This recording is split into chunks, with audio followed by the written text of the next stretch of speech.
mie goreng spesial. Lagu dok, lagu bisa neng kono tetep golek sing spesial. Lah kono yo enek ndoke kabeh. Jangan kok goyang janji. Ini ora buye. Raimu ngawur ae to, Cok. Tapi dia bisa kono. Kowe mau apa? Ada nih. Ana apa? Angger awan kan dokter Frank. Ya. Nah, sore nyam. Nampi apa? Botonan. Wong makan merati yang Rene lho, Bot. Ngono iki apa ya? Ngono kuwi ora apik, ngono kuwi rabuté. Bapak suci meh yo. sesuk main nang Rembang. Ya, Nang Batangan iku ana konoan. Diteni nak sesuk ngejak aku nek brai. Kok mape bukan karo banci. Rene lho tak omong iki, bisa omong-omongan iki kok sing kerja. Mesti nak ketularan. Ora. Normal aku. Salah, normal apa? Normal kok ditinggal bojo terus. Coba kau rene lho, tak omong iki. Ben cetha ben gamblang itu lho. Tak omong iki. Kowe maju ning gon ngono-ngono kuwi iki ora apik. Ning gon ngono-ngono kuwi iki ora becik. Kok umpama kowe kok kepengin duwe pasangan.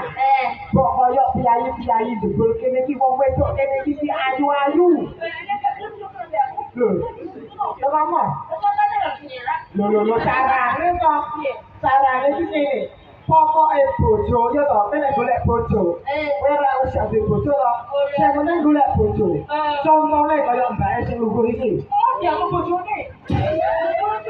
Lah wong conto ya ora masalah to. Sing nang bojo lho. Sing nang bojo. Putih Pak. Ora guli kok. Oh, guri iku lho botonane. Ayo kadang kok. Kuwane tak omong iki. Wis kok iki gur conto. Conto kaya mbake iki. Ya to, dasare wis praupane wis ayu. Aku mau ndek bojo kono. Iya. Kowe opo karo aja. Ora kok kenapa aku? Iya. Ya terus apa? Monenan. Itu omong. Ayo wong kerja terus ayo. Carane ngene to. Duwe bojo. Kuwi kudune ditayani sing apik nyambut gawe sing petul, nyambut gawe sing ketut. Bojo kuwi nek saya ayu, ya to. Ki ditayani akeh gampang seneng karo wong lanang. Kondo. Lho, wong wedok iki nek ditayani akeh iki mesti seneng karo wong lanang. Ki kok boten, Bu? Nah, Nyatane ning tak kaya iki gondol sanamu. Kok kanamu